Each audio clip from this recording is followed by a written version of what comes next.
Luke 24, verses 1 to 12.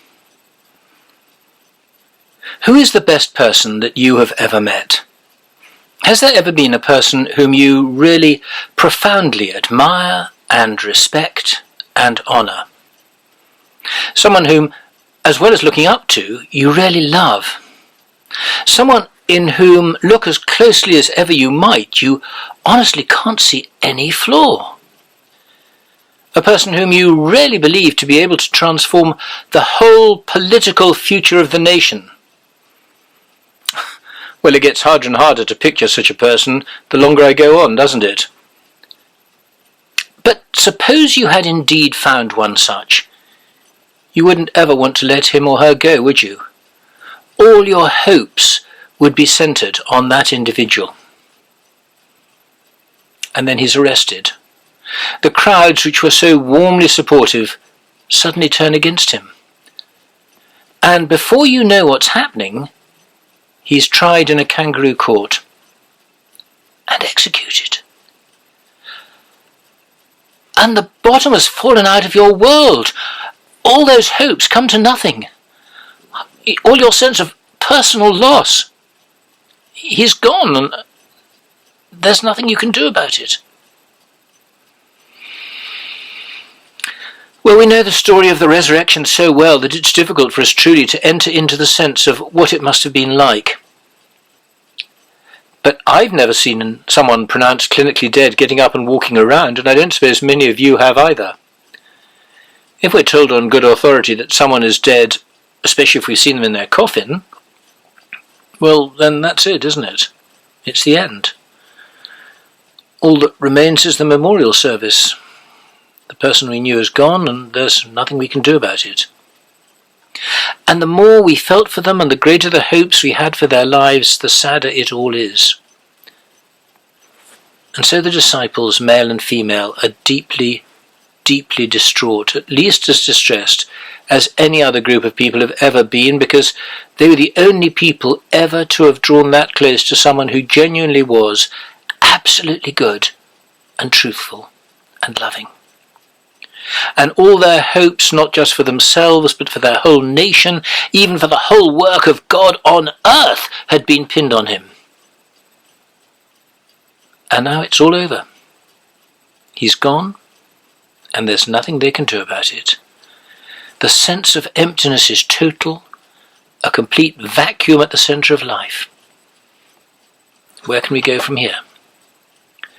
There must have been a devastating numbness at the very core of their being. But in the meantime, there's one last service to be performed for the poor damaged body, the embalming, which hadn't happened on Friday because of the Sabbath. So the women, whose role it would have been, collect up the necessary spices, and at the very earliest opportunity make their way sadly to the tomb. But as they go, they realise there's a problem. In Palestine, graves were usually in a depression, and the stone was rolled down an incline to cover the mouth of the tomb. For a small grave, about 20 men were required to roll a stone downhill to cover the door of the tomb. And the Bible tells us that the stone covering the door of this tomb was a large one. The women would have needed more men than even a full Roman guard of 16 soldiers to roll the stone away uphill. This was a major task. How would they be able to cope? So can you imagine how they would have felt as they came in sight of the tomb, only to see that the stone had already been rolled away? The men must have come here first, bless them. That was kind. And so they go slightly timidly into the tomb itself, and gasp, it's empty. What's happened? Where have they taken him? They didn't say anything to us. What's going on? And then there's another shock. For suddenly there are 2 men they don't know standing with them in the otherwise empty tomb, men of the most tremendous, overwhelming presence, whose robes shone like the brightest radiant light. And the instant reaction of the women is to cover their eyes and bow down. There's something supernatural here. And the 2 angels ask them, "Why are you looking for the one who is living among the dead?" Because the angels know that Jesus is the Lord of life. It makes no sense to them to imagine that he could stay dead. Resurrection is the inevitable end of the whole process of God's Son coming to earth. That was what he came for in the first place, to live and to die and to rise. Death cannot manage to conquer real life, and Jesus is life. That's the heavenly perspective. Remember John chapter 1 at Christmas? In him was life, and the life was the light of men. The light shines in the darkness, and the darkness has not overcome it. But the women are typical of humanity. They can only see the question from a human perspective, which cannot imagine how someone undeniably dead can possibly be alive again. So they look for Jesus in the tomb. They haven't understood him or God's plan. They and we only play the film's first reel.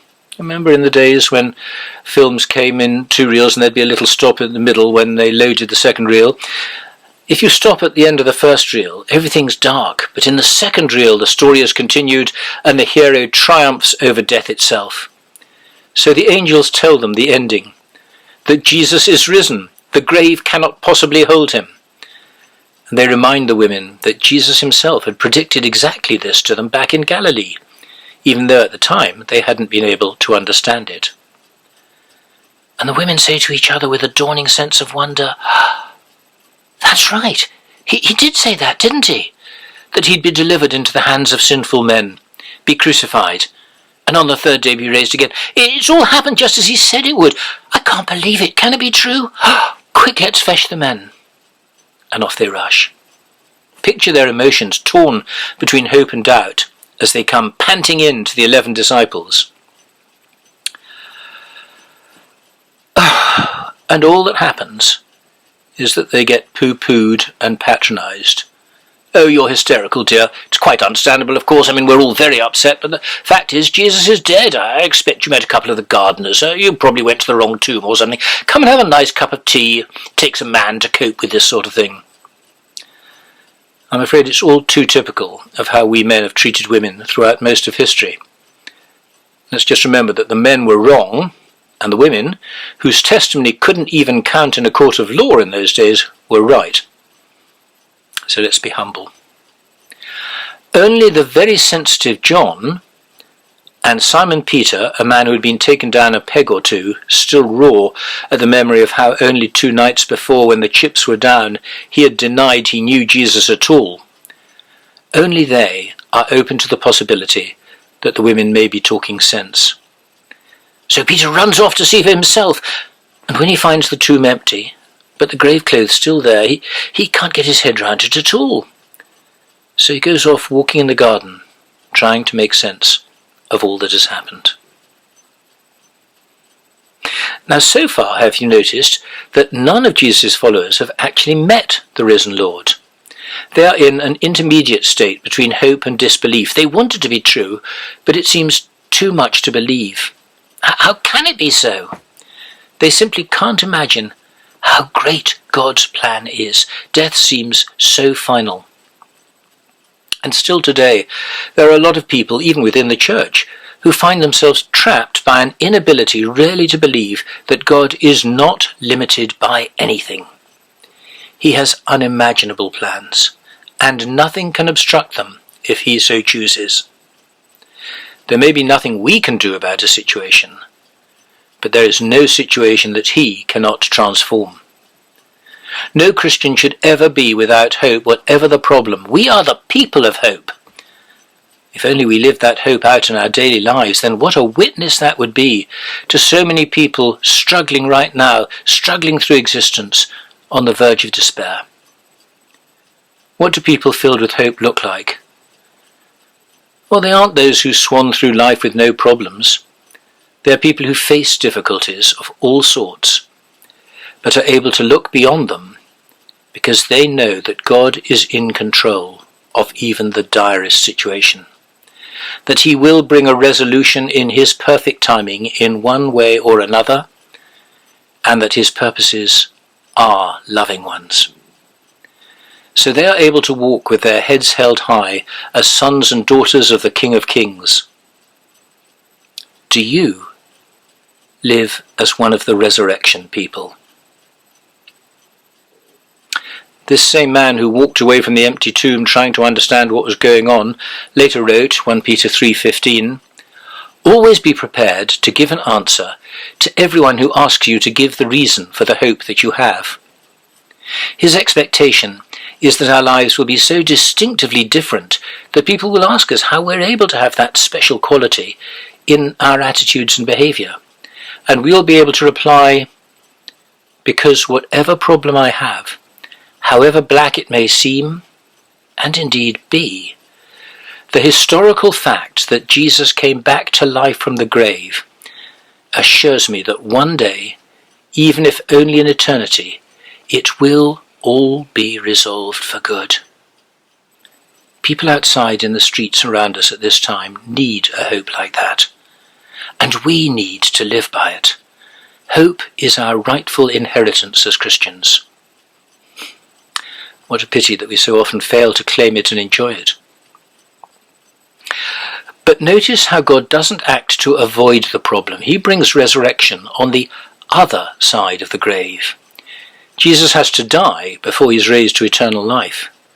So often we ask him to spare us from the cross. But resurrection is only available after death, not before it. 2 Corinthians 5 verse 4 says, "While we are in this tent, we groan and are burdened because we don't want to be unclothed, but to be clothed with our heavenly dwelling, so that what is mortal may be swallowed up by life." Well, yes, given the choice, who wouldn't want God to give him or her heaven without any problems? But that isn't actually on offer. We can and we should let our requests be made known unto God, but he may not answer yes to prayers that are primarily our seeking to duck out of the pain of life. The way to the throne lies through the grave. It isn't a mistake if you find yourself in a horrid situation.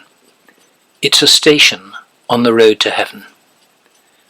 And God will always grant a resurrection to those who have had to face pain if they will only look to him. Don't shy away from the nasty experiences of life. You don't actually have to go and look for them. They will have a way of finding you. But don't imagine that what God most wants is to give his people a nice time here on earth. He is full of mercies and grace. But sometimes he will want you personally to soak up some of the hurt of the world and pass it on to him and give out his love and peace in a damaged world instead, just as he did on the cross.